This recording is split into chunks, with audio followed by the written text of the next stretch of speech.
پہنچ پاؤں۔ اگلی صبح وہ جزیرے کے دارالحکومت واپس چلے گئے۔ وہ مجھے بھی اپنے ساتھ لے گئے تھے۔ انہوں نے مجھے مہاراجا کے سامنے پیش کیا۔ اس نے مجھ سے پوچھا کہ میں کون تھا اور میں کس مہم جوئی سے اس کے راج میں آیا تھا۔ میری طرف سے مطمئن ہونے کے بعد اس نے مجھے بتایا کہ وہ میرے لیے بہت فکر مند ہے اور اس نے کہا کہ مجھے کچھ بھی نہیں چاہیے۔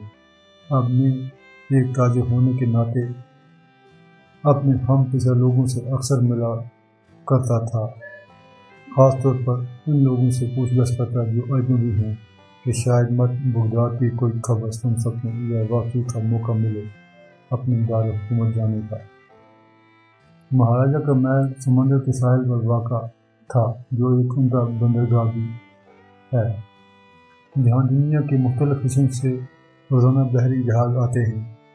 میں ہمیشہ اور باقاعدگی سے مہاراجا کے پاس جاتا اور گورنروں اور چھوٹے چھوٹے لوگوں سے بات چیت کرتا۔ مہاراجا اور اس کے معاون میرے ملک کا احترام کرنے والے تھے اور ہر بات کے لیے مجھے مطلع کرنے کے لیے تیار ہوتے۔ اس مہاراجا کا ایک جزیرہ ہے جس کا نام کیسل ہے۔ انہوں نے مجھے یقین دلایا کہ ہر رات وہاں ڈھول کی آواز سنائی دیتی تھی جہاں سے بحری جہاز آتے تھے۔ ان کا خیال تھا کہ یہ گیجیل کی رہائش گاہ تھی۔ میں نے وہاں جانے کا ارادہ کیا۔ یہ حیرت انگیز جگہ اور میرے راستے میں وہاں مچھلیاں نظر آئیں جو 100 سے 200 ہاتھ لمبی تھیں، خطرناک سے زیادہ خوفناک۔ میں نے ان طرح دوسری مچھلیاں بھی دیکھیں جن کی لمبائی تقریباً 1 ہاتھ تھی، جن کے سر الو جیسے تھے۔ جب میں واپسی کے بعد ایک دن بندرگاہ پہنچا، جس جہاز میں سفر کر رہا تھا وہ بصورہ بندرگاہ پر رکا تھا۔ میں اس کپتان کو جانتا تھا۔ میں اس کے پاس گیا اور اس سے اپنے سامان کی گانٹھیں مانگی کہ میں سندباد ہوں، میں نے کہا، اور وہ اس کے نام کی گانٹھیں میری ہیں۔ جب کپتان مجھے یہ کہتے ہوئے سنا، اس نے کہا، کون؟ کیا ہم اس بات کا بھروسہ کر سکتے ہیں؟ میں نے سندباد کو اپنی آنکھوں سے دیکھتے ہوئے دیکھا ہے اور جہاز میں سوار مسافروں نے بھی دیکھا، اور یہ پھر آپ مجھے بتاتے ہیں کہ آپ سندباد ہیں۔ یہ کیسی غلط بیانی ہے اور کیا ہی جھوٹی کہانی ہے۔ میں آپ کو وہ حاصل کرنے نہیں دوں گا جو آپ کا نہیں ہے۔ صبر کرو، میں نے جواب دیا، مجھ پر احسان کرو، میں جو کہتا ہوں وہ سنو۔ میں نے کپتان کو کافی حد تک قائل کیا کہ میں کوئی دھوکہ نہیں ہوں۔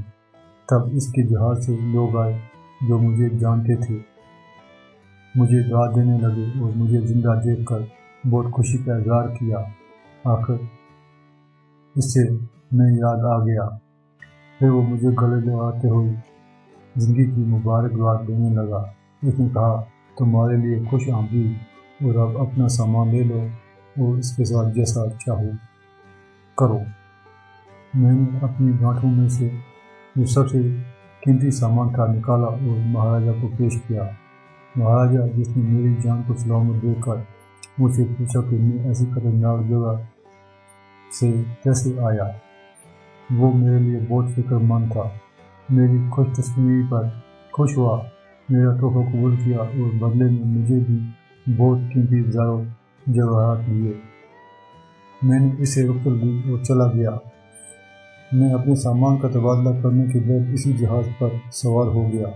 اس ملک کی اشیاء جس میں نے اپنے ساتھ عروج کی لکڑیاں، سینڈل، کافور، جائفل، لونگ، کالی مرچ اور ادرک لی۔